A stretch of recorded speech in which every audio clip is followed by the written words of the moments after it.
Good evening. Thanks for staying tuned to Times Now. I'm Kritsween Wale, and hours from now, a new chapter will be scripted in Sanatan Bharat's civilizational journey. A chapter that will talk about how Ayodhya reclaimed its lost glory after a 500-year-long wait. The entire nation is waiting with bated breath for Ram Lalla's Pran Pratishtha, and Ram Ki Nagari, Ayodhya, is gearing up for the first Diwali of 2024. But there's no end to opposition's confusion, dilemma, hypocrisy and politics on Ram Mandir and Ram Lalla's Pran Pratishtha. Let's start with what's happening in Tamil Nadu. Union Finance Minister Nirmala Sitharaman accused DMK government in the state of blocking Ram Bhakts from doing puja and bhajans in HR&CE controlled Ram temples. DMK, in the meanwhile, has refuted the charges. But here's how the finance minister challenged them in this exclusive conversation with Times Network Group Editor-in-Chief Navika Kumar. Listen. Let me then challenge the minister and also the government of Tamil Nadu. If indeed there's no order stopping people from viewing the Honorable Prime Minister and singing bhajans or reciting Ramayana, let them say so openly. Let them tell in temples that people can come and do their bhajans. Put a screen. You take the money from the Hindu devotees.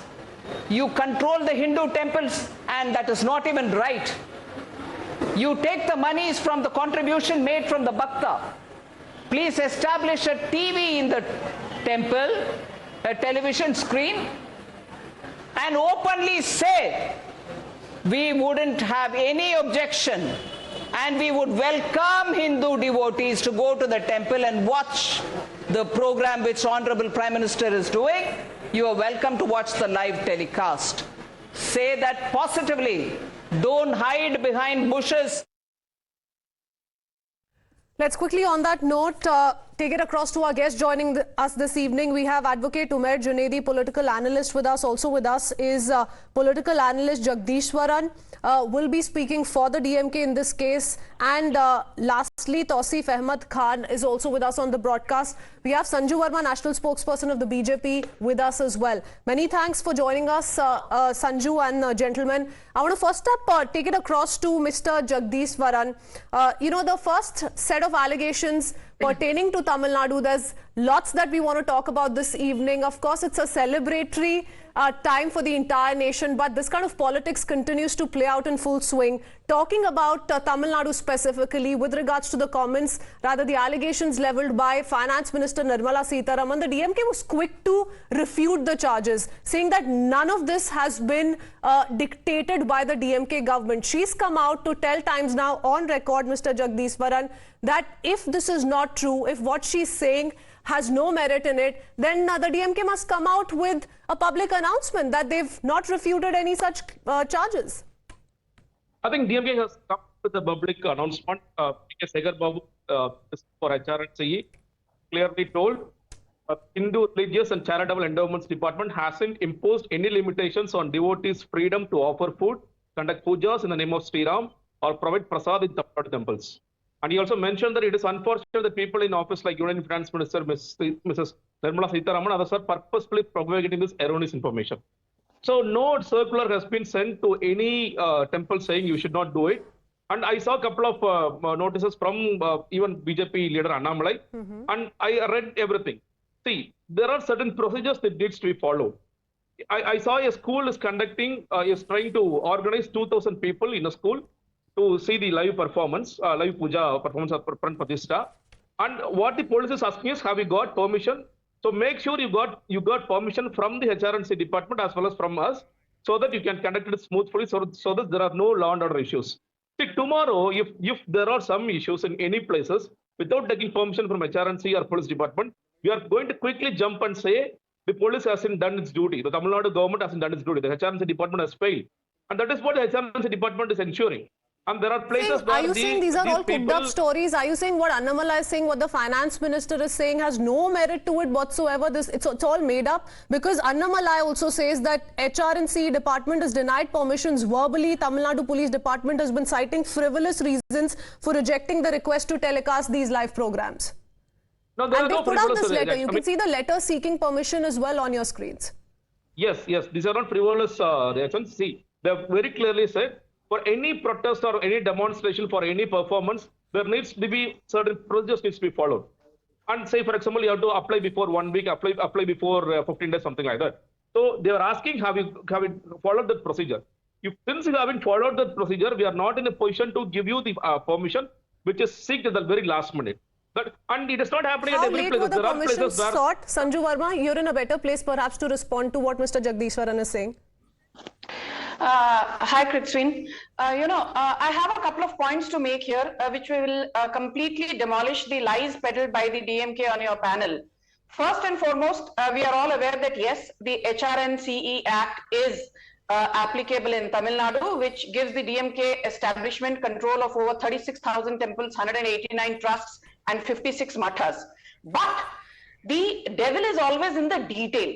Kritswin, let's be very, very, very clear that the HR&CE Act of 1959, which was subsequently amended in 1986, gives the current dispensation, the DMK1 in Tamil Nadu, control over the funds of the temples and control over the administration of the temple. The HR&CE Act does not give the ruling DMK regime a blanket permission to interfere in the day-to-day religious affairs of the temple. Imagine the DMK regime under MK Stalin has clearly said there can be no special pujas, there can be no Annadan ceremony. There is, absolutely no need to say that, even a Sundarkand path cannot be held, because Sundarkand path yadi hoga, then that is inciting communal passions, that is incendiary in nature, and that might lead to lawlessness. I mean, tell me one thing. Do we Hindus forget about the act being in place? The fact is you're even violating the act, but even otherwise, the bigger moral argument, do Hindus, including the Hindus in Tamil Nadu, need to be told how to celebrate, the Pran Pratishtha ceremony, which will be held tomorrow in Ayodhya? And Besides, Sanju, are we to actually believe that people will not be able to see through the reasons being cited by the DMK in rejecting these requests? Because whatever said and done, that's the mood of the entire nation today. It's not just Tamil Nadu, several parts of the country. We're seeing these celebrations take place. Imagine if everybody turned around and said, we were not given enough time to give a go-ahead for these celebrations. The situation would have been completely different. I'm coming back to you, Sanju. We need to shift our attention to what else is happening in the country, what else is happening in the opposition bloc. The Congress top brass, remember, has decided to boycott Ayodhya's Pran Pratishtha. In Karnataka, Sitharaman and his deputy will inaugurate a Ram temple tomorrow, but they've denied permission for a half day off for Pran Pratishtha.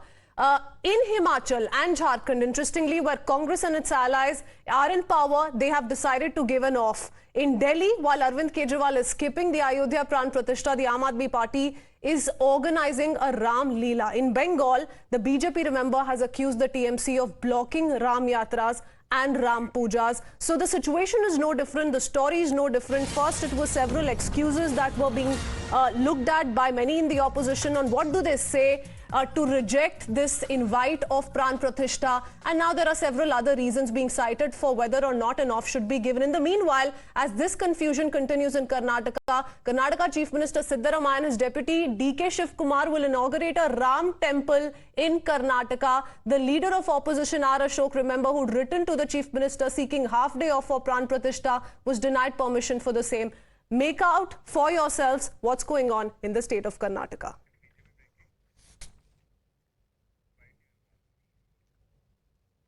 All right. In the meanwhile, BJP state president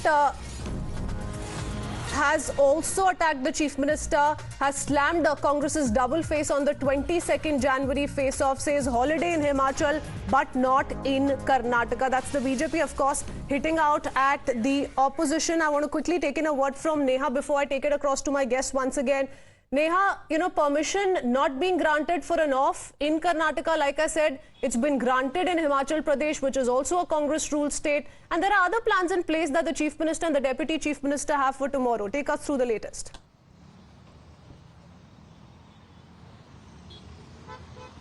Well, Well, that's absolutely right, Christine. In fact, we heard from the Deputy Chief Minister earlier today, wherein he said that, there's no need, of course, to really declare a holiday for the whole state. Those who believe in Ram, in fact, their actions, of course, would show it, and that there's no need to make this entire issue political.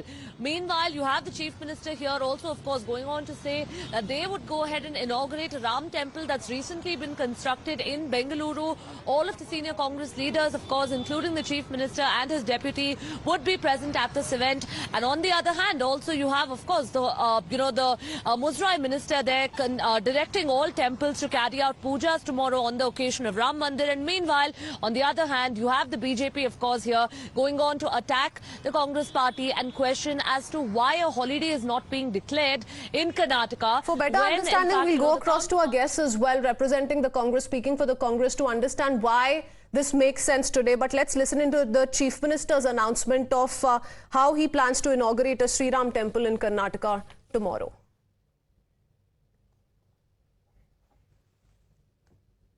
ನಾನು ಇಲ್ಲಿ ಒಂದು ಮಹದೇವಪುರ ಕಾನ್ಸ್ಟಿಟ್ಯೂನ್ಸಿನಲ್ಲಿ ಶ್ರೀರಾಮ ದೇವಸ್ಥಾನ ಹೊಸದಾಗಿ ಕಟ್ಟಿರೋದನ್ನು ಉದ್ಘಾಟನೆ ಮಾಡ್ತಾ ಇದ್ದೀನಿ. ಮಹದೇವಪುರ ಕಾನ್ಸ್ಟಿಟ್ಯೂನ್ಸಿನಲ್ಲಿ ಬೆಂಗಳೂರಿನಲ್ಲಿ ಒಂದು ಶ್ರೀರಾಮ ದೇವರ ದೇವಸ್ಥಾನವನ್ನು ಉದ್ಘಾಟನೆ ಮಾಡ್ತಾರೆ. ಗೊತ್ತಿಲ್ಲ ನನಗೆ ಏನು ಮಾಡ್ತಾರೆ ಅಂತ ನಾನು ಮಾಡ್ತಾ ಇದ್ದೀನಿ. ನಾವು ಕರೆದವರೇ ನಾನು ಹೋಗ್ತಾ ಇದ್ದೀನಿ.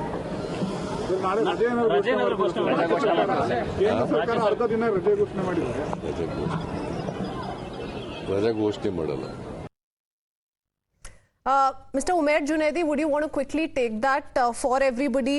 What explains this decision on part of the Sitharaman government to not grant a half-day holiday despite repeated appeals by the BJP? And we're seeing that not just in BJP-ruled states, like I said, in states like Himachal Pradesh and Jharkhand as well, but a Ram temple inauguration in Karnataka. Good evening.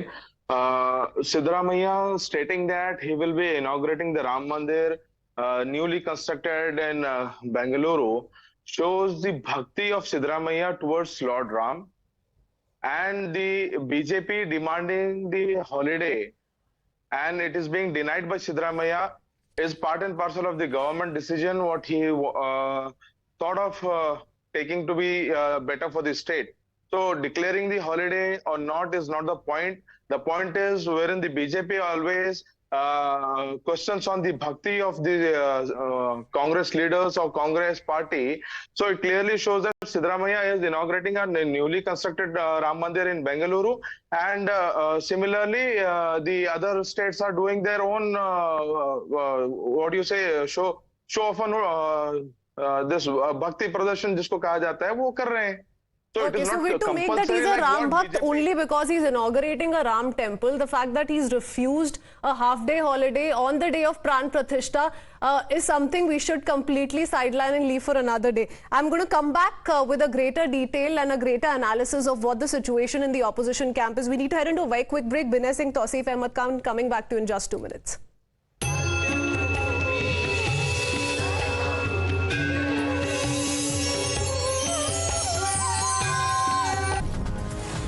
And we return with more breaking news update coming in. While Congress governments across the states have decided to follow different rules and strategies when it comes to Ram Mandir Pran Pratishtha and the half-day holiday, senior Congress leader Acharya Pramod Krishnam has given credit to PM Modi for Ram Mandir's construction. Let's quickly listen in.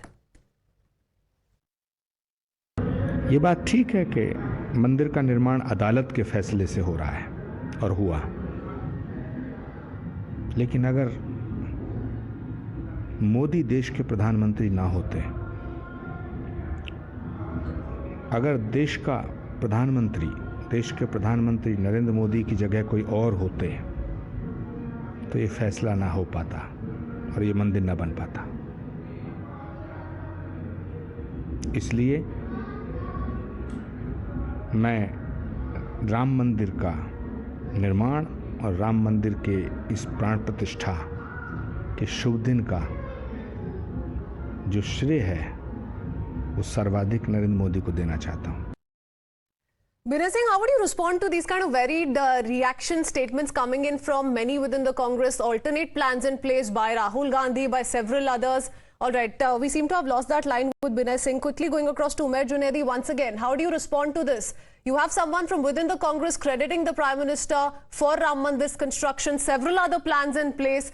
What are we to make of these mixed signals that the Congress continues to give? And this is not just today, it's since day one of when we heard when the Pran Pratishtha ceremony is going to take place.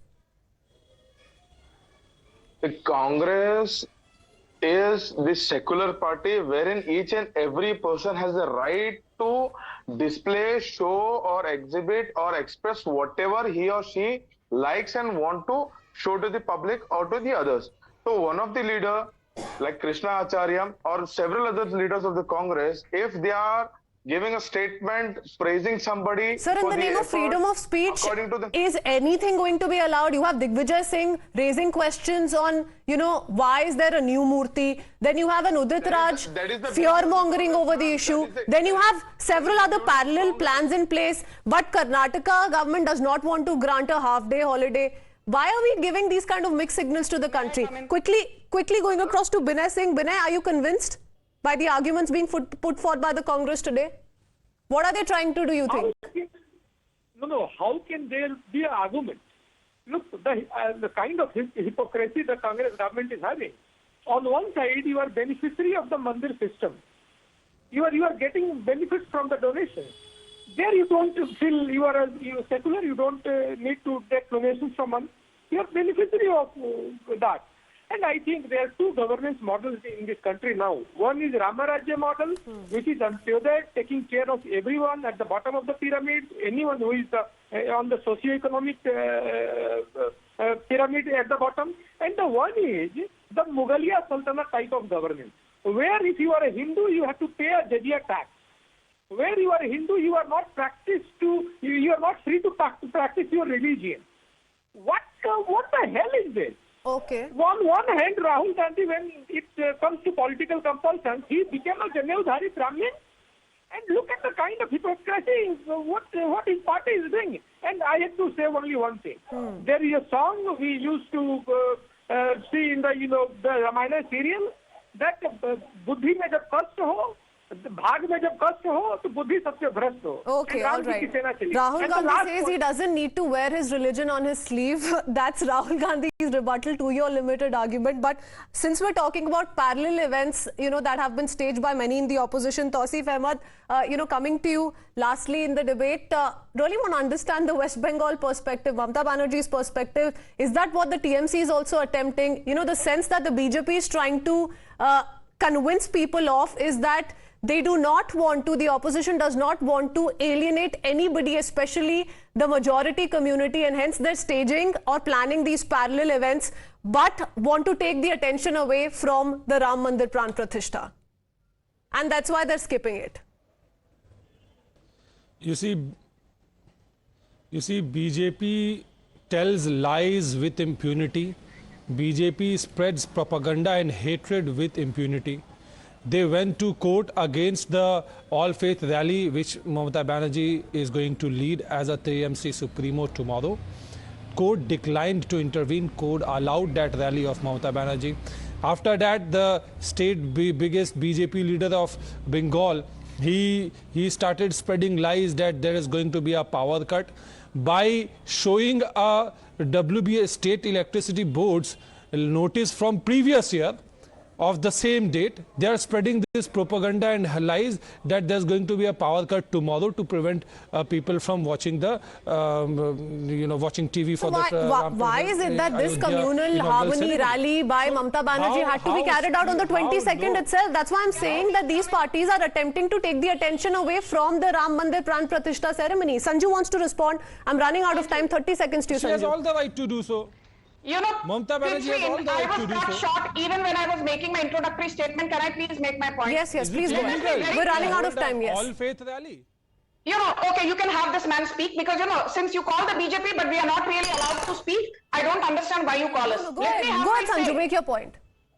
Yeah, so please lower the favor of this TMC panelist who's been butting in repeatedly. Thank you. I just want to ask the Congress one thing. They say that, we are secular. Priyanka Khadge, a cabinet minister in the Sitharaman government and the son of Congress President Mallikarjun Kharge, he endorsed Udayanithi Stalin's bigotry and said if Udayanithi Stalin has compared Sanatan Dharma to dengue, malaria, AIDS, COVID, तो क्या बुरा किया? ये तो सही किया. And then look at the DMK. Do we need lessons in Hinduism from A. Raja, who's a baptized Christian, from Udayanithi Stalin, who's a crypto-Christian, from T.R. Balu, who's a baptized Christian, from the HR&CE Minister P. Sekhar Babu, who's also a baptized Christian? Do we need lessons in Hinduism from crypto-Christians and baptized Christians? Answer is no. And quick swing just in 10 seconds. As for Mamata Banerjee, when she wears an abaya and says Allahu Akbar and reads namaz on the street, then she says, "Arey bhai, main to sirf secularism, follow kar rahi hu." Okay, Sanju, you're saying, from repeat offenders, it's a story that's now moved to habitual abusers. That's what you're saying the opposition scenario is. Many thanks for joining us, gentlemen. Sanju, stay on with us. Binay Singh, Advocate Umair Junaidi, also continues to stay on with us. We'll be right back after a very quick break, thanking Tausif Ahmed Khan and Mr. Jagadeeswaran.